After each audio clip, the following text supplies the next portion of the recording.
वेदादितत्त्वमखिलं निजभाषया सम्यग्ध्वाच वचनं विषयं स्वरूपं तं सर्ववन्दे चरणं शरणं कबीरं नित्यं नमामि नवतां भवमुक्तिहेतु।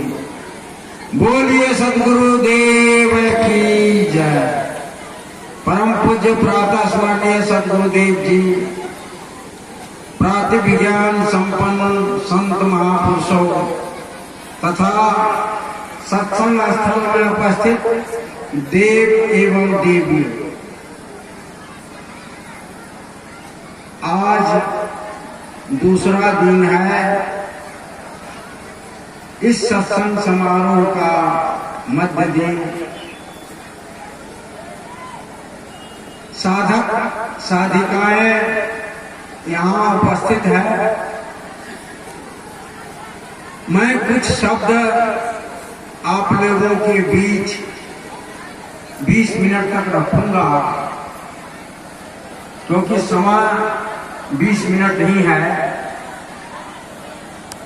तो मैं 3 बात आप लोगों के बीच रखना चाहता हूं। वह यह कि साधक, साध्य और साधन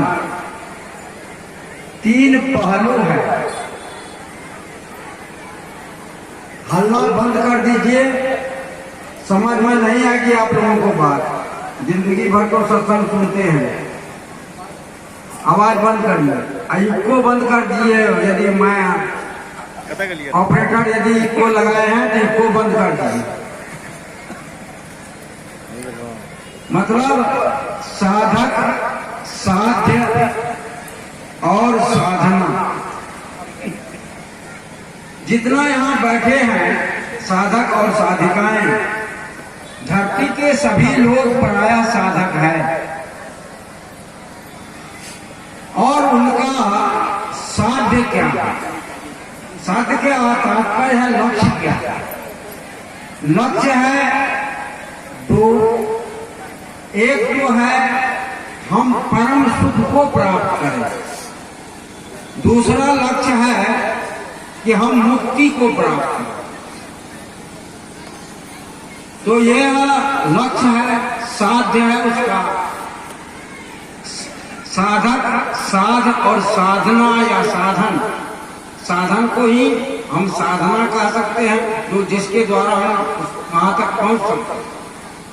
तो साधक, साध्य और साधना, जिसके द्वारा हम पहुंचते हैं। तो साधक क्या साधना करें जिससे कि वह परम सुख को प्राप्त करे या मोक्ष को प्राप्त कर सकते हैं? यह विषय है, यह प्रश्न है। और समस्त साधक साधिकाएं से भी प्रश्न है कि क्या आपने जो अभी तक साधना की है, उन साधनाओं के द्वारा परम शांति को उपलब्ध हुए या मोक्ष को उपलब्ध हुए या नहीं? यह प्रश्न। यदि हो गए हैं तो त्रैवार साहेब बंदगी, कोटि कोटि नमन। यदि नहीं हुए हैं तो नहीं हुए हैं तो इस पर विचार कीजिए। साधक तो सभी हैं, अपने अपने अनुसार सब साधना करते हैं। कोई मंदिर में जाते हैं, कोई मस्जिद में जाते हैं, कोई गिरजाघर में जाते हैं, कोई और कहीं जाते हैं। लेकिन जो उनके गुरु द्वारा बताया गया मार्ग है, उन मार्गों पर वह चलते हैं और चल करके वह उस परम शांति को प्राप्त करना चाहते हैं, परम सुख को प्राप्त करना चाहते हैं, जो परम सुख कभी उससे छूटे नहीं। वह परम सुख जो सब दिन उसके साथ रहे। अब यहाँ प्रश्न उठता है कि जो साधक साधना करते हैं तो पहले उस परम सुख को कहाँ से प्राप्त करना चाहते हैं, मुक्ति को कहाँ से प्राप्त करना चाहते हैं, ये समझना होगा। कोई आज मंदिर मस्जिद में जाकर के देवी देवता की पूजा करता है, वह भी साधक है, और वहां से कहते हैं कि देवी देवता की कृपा होगी, उन पर वो हम पर कृपा करेंगे, हमको वैकुंठ मोक्ष या वह परम सुख प्रदान करेंगे। तो कोई मंदिर में जाते हैं, कोई मस्जिद में जाते हैं, कोई गिरजाघर में जाते हैं, कोई गुरुद्वारा में जाते हैं, कोई और कहीं जाते हैं, और अपने अनुसार सभी साधना करते हैं, और साधना करके वह शांति और मोक्ष को प्राप्त करना चाहते हैं। परंतु उनके जीवन में शांति घटित नहीं हो रही है। कुछ देर तक बंद कर दें, इसके बाद प्रवचन खत्म होगा, सब आकर के डाल दें। परंतु उसके जीवन में शांति उपलब्ध नहीं होती, परम सुख उपलब्ध नहीं होता, क्योंकि वह मंदिर मस्जिद कहीं भी जाता है तो वह कौन सुख मांगता है?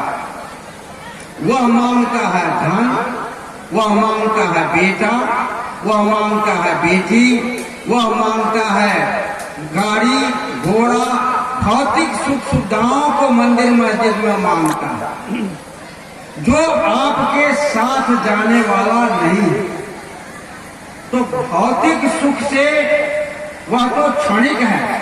संबंध दो प्रकार के होते हैं, एक संयोग संबंध, दूसरा समवाय संबंध। यह जो शरीर है, शरीर जो है आपका, जो जड़ और चेतन का जो संबंध है, यह संयोग संबंध है। संयोग आज हुआ, आपके पूर्व जन्म का पुण्य फल उदय हुआ तो आपको मनुष्य का शरीर मिल गया, नहीं तो गाय भैंस घोड़ा गधा में रहते। यदि इस बार आपने कल्याण नहीं किया तो पुनः गाय घोड़ा गधा में चले जाएंगे। यह संयोग संबंध है। मकान दुकान घर बेटा बेटी सब संयोग संबंध है। यह मिलेगा और छूट जाएगा। लेकिन आपसे प्रश्न है, क्या आपने किसी मंदिर मस्जिद में जा करके परम सुख मांगा है? नहीं मांगा है। बेटा मांगा, बेटी मांगा, धन मांगा, केस जीत जाए, मुकदमा जीत जाए, अमुक के घर खत्म हो जाए, अमुक मर जाए, अमुक ये हो जाए, ये तो मांगते हैं। तो ये जो है, ये तो सब भौतिक चीज है।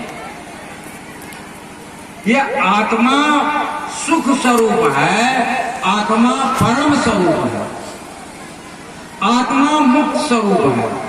आप मुक्ति क्यों चाहते हैं? क्योंकि आत्मा मुक्त स्वरूप है, इसीलिए आप मुक्ति चाहते हैं। आप सुख चाहते हैं, परम सुख चाहते हैं। क्यों? क्योंकि आत्मा सुख स्वरूप है। आत्मा, आप शांति चाहते हैं, आत्मा शांति स्वरूप है। आप जो चाहते हैं वह स्वरूप आपका आत्मा है। जो आपकी मांग है, जो आपकी ध्येय है, वह आप स्वयं हो, लेकिन आप उससे अपरिचित हो। कैसे? जैसे यहाँ आप अभी बैठे हैं, जितनी इस पंडाल के अंदर, सभी के नीचे पानी है, सभी के नीचे पानी। क्या आपका कपड़ा भीग रहा है? नहीं भीग रहा है, सब सूखे हैं। पानी है तो भीग क्या है? रहा है, आवरण है। क्या आवरण है? पृथ्वी। पृथ्वी के वो पानी भी पृथ्वी में है, लेकिन पृथ्वी का सूखा भाग आवृत कर दिया है, जो वह जल से आपका संपर्क नहीं है।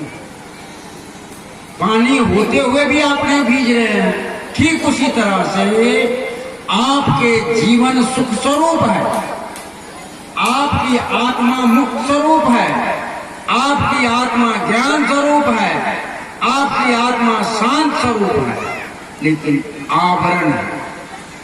आवरण क्या है? परम पूज्य गुरुदेव जी ने सब प्रकाश में पढ़े होंगे आप लोग। बैठो साधु संग में चित दर्पण मल धोय, चित दर्पण मल धोय, विषय की परत पुरानी, छुटे न कोटि उपाय, निज स्थिति भई वीरानी। लो संतों से ज्ञान, विवेक के सावन भाई, संयम नियम सलील, शिला दृढ़ विरति बनाई। रगर निरंतर ध्यान, सुमति कर पकड़ निचोरो, है मलिनता विषय वासना उसे निकालो। तब निर्मल निज रूप, मलिन जर तन के माही, पर को चेतन ज्ञान, दृष्टि कोई पर्दा नहीं। गुरुदेव जी कहते हैं कि विषय की जो परत पुरानी पड़ी है, अनादि काल से यह जीव मन इंद्रियों के संजोग में पड़ के विषय भोग कर रहे हैं और उसी का परत भरा हुआ है जो आपको परम शांति से वंचित है। यह मनुष्य के शरीर आपने प्राप्त किया है, इसी मनुष्य के शरीर को साधना में तपाएंगे, साधना करेंगे इस शरीर से, तो उस परम शांति को, मुक्ति स्वरूप को आप प्राप्त कर सकते हैं। ध्यान के द्वारा, संयम के द्वारा, नियम के द्वारा अपने अंदर के दोष को दूर करके, क्योंकि आप जब तक अपने अंदर के दोष को दूर नहीं करेंगे, मन इंद्रियों के दोष को समाप्त नहीं करेंगे, तब तक शांति को प्राप्त नहीं कर सकते, तब तक मुक्ति को प्राप्त नहीं कर सकते, तब तक सुख को प्राप्त नहीं कर सकते। जो वह परम, कबीर साहब ने कहा, बहुत लोग कहते हैं कि मर जाएंगे तो शांत हो जाएंगे, मुक्त हो जाएंगे, कल्याण हो जाएगा। मरने के बाद न मुक्ति होगी, न कल्याण होगा, न कुछ होगा। सदगुरु कबीर साहब कहते हैं कि जियत न तरे मुए का तर है, जियत है जो न तरे। इसी शरीर रहते आप कल्याण करो, करो, मुक्ति को प्राप्त करो, परम सुख को प्राप्त करो। मरने के बाद न कोई मुक्ति को प्राप्त कर सकता है, न कल्याण को प्राप्त कर सकता है, न कुछ प्राप्त कर सकता है। ये प्राप्त करने का साधन यही मनुष्य शरीर है, ये साधन है। साधना आपके मन इंद्रियों में जो विकार है उसको दूर करना साधना। मन इंद्रियों में जो विकार है, आंख से बुरा देखना, कान से गलत शब्दों का सुनना, अश्लील गाना सुनना, चमड़ी से स्पर्श करना, आदि आदि जो पंच विषय है, इससे दूर होना, ये दोष को दूर करो। मन से राग, द्वेष, छल, प्रपंच, ईर्ष्या, इसको खत्म करो। यह मनुष्य के शरीर मिला है, राग द्वेष करके कहाँ जाओगे, ईर्ष्या करके कहाँ जाओगे, जलन करके कहाँ जाओगे। आज लोग प्राय देखा जाता है कि एक दूसरे को मिटा करके, एक दूसरे को गिरा करके आगे बढ़ना चाहता है, जो गलत प्रवृत्ति है। अकबर ने बीरबल को कहा था, एक लकीर खींच दिया, कहा बीरबल इस लकीर को न काटो, न छाटो, न मिटाओ, कुछ न करो, इसको छोटा कर दो। बीरबल ने क्या काम किया, उस लकीर के सामने में एक बड़ी लकीर थी। वो लकीर छोटी हो, अरे किसी से आप जलन करते हो, क्या जरूरी है जलन करने से, उससे बड़ा काम कर दो ना। गांधी जी कहाँ किसी से जलन किया, बड़ा काम कर दिया, राष्ट्रपिता हो गए, बापू हो गए। किसी से कोई जलन करने की आवश्यकता, लेकिन आज क्या है, आपके पैर को गिरा करके, खींच करके गिरा देंगे, हम आगे बढ़े। यह प्रवृत्ति गलत है, ये राग द्वेष की प्रवृत्ति है, ये जलन की प्रवृत्ति है, ये ईर्ष्या की प्रवृत्ति है। यह नहीं करना, ये साधक का कर्तव्य नहीं, साधक का मानव का कर्तव्य नहीं। तो मानवोचित गुण है, लड़ना झगड़ना किसका काम है? पशु का काम है। देखिएगा, एक कुत्ता है दूसरे कुत्ता को भूखेगा, मनुष्य है, मनुष्य का भूखेगा, मनुष्य को प्रेम से देगा। समय नहीं हो गया, अभी है मतलब एक बार भोज हुआ, बाद में विज्ञान का रखने के बाद में समझो, एक बार भोज हुआ, राक्षस और देवता का, रसगुल्ला पूरी सब जलेबी सारा कुछ बनाया। नियम रखा था कि आमने सामने पत्थर बिछाया, खाएंगे लेकिन सबके हाथ में फट्टी बांध देंगे, हाथ मुड़ेगा नहीं। अब खाना है, पहले देवता का हम खाएंगे, राक्षस का हम खाएंगे, कहे नहीं हम खाएंगे, राक्षस का हम ही खाएंगे, काम बड़ा है। ठीक है, तो मारेंगे, लड़ो पहले, कहा पहले तुम ही खा लो। सबके हाथ में फट्टी बांध दिया, फट्टी बांध दिया, कहा खाओ, रसगुल्ला पूरी सब कुछ दिया। अब हाथ मुड़ेगा तब तो खाएगा। अब सब ऐसे फेंकता है, इधर जाता उधर जाता, सब खत्म हो गया, खा नहीं पाया। एक आज गया होगा कि नहीं गया, नाक में कान में देह में इधर उधर हो। इसके बाद देवता का नंबर आया, कहा कि राक्षस लोग तो घुसा गया, कहा देखो यदि भेदभाव किया तो अभी सबको काटेंगे। वहां भी भेदभाव नहीं हुआ। क्या हुआ? तो वो हाथ बांध दिया गया, सब आमने सामने बैठा था। वो सामने वाला ये अपने पत्ता का भोजन उसको खिलाया और वो अपना पत्ता का भोजन सामने वाला हाथ मिलेगा। हम अपना परोसा दूसरे को दें। अरे अपने लिए तो चींटी भी जीती है, चींटी भी कण जो है अन्न का चीनी का जमा करके बहुत घर में रखती है, मूसा भी रखता है। लेकिन यदि आप मनुष्य है तो दूसरे के लिए जिए ना। मनुष्य का कर्तव्य है दूसरे के लिए, औरों के लिए जिए, वही तो मनुष्य है, वही तो संत है। तो मतलब यह है हम दूसरे के लिए जिएंगे, हमारा हम दूसरे से जलेंगे क्या है? हम उससे बड़ी लकीर खींचेंगे, हम बड़ा काम करेंगे। आज धरती पर जो कृत्य स्वजीवितम, जो कृत्य किया है, जो अच्छा काम किया है, चाहे वह राम हो, कृष्ण हो, बुद्ध हो, कबीर साहब हो, कोई अच्छा किए हैं, चाहे अनंत कष्ट क्यों न सहा हो। कबीर साहब को 52 कष्ट नहीं दिए, लेकिन इस मानवता को उठाने के लिए, सभी को समन्वय करने के लिए नहीं छोड़े, अंत तक प्रयास करते रहे। ब्रह्म भ्रांति पाखंड सबको हटाए और स्वस्थ ज्ञान दिए। तो यह शरीर साधन है, और साध्य क्या है? आपका परम लक्ष्य क्या है? शांति है, परम सुख है, या परमात्मा प्राप्ति है, परमात्मा को प्राप्त। आप नवधा भक्ति सुनते हैं, प्राय लोग सुने हैं, प्राय मंच से गाया जाता है। सबरी नवधा भक्ति के खत्म होने के बाद राम जी से पूछा कि आपका जो दर्शन हुआ इसका मुझे क्या फल मिलेगा, क्या? तो राम जी कहते हैं सबरी से, मम दर्शन फल परम अनुपा।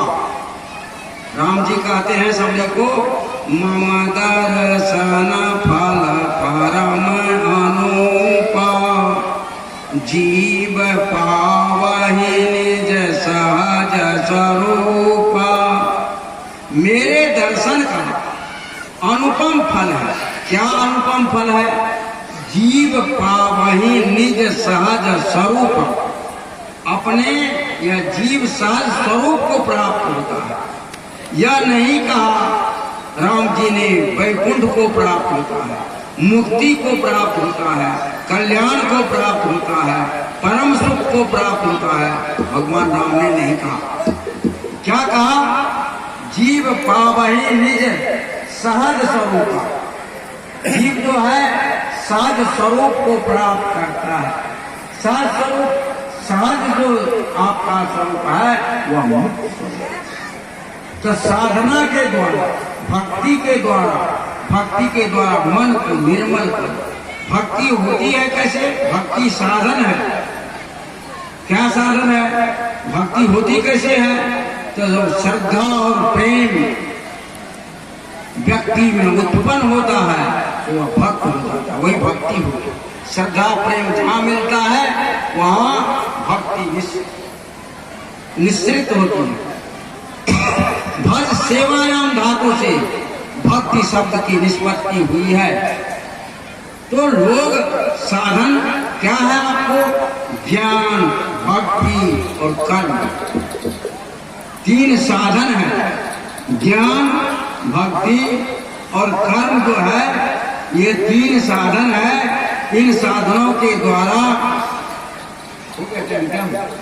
हाँ, ज्ञान, भक्ति और कर्म ये तीन साधन है।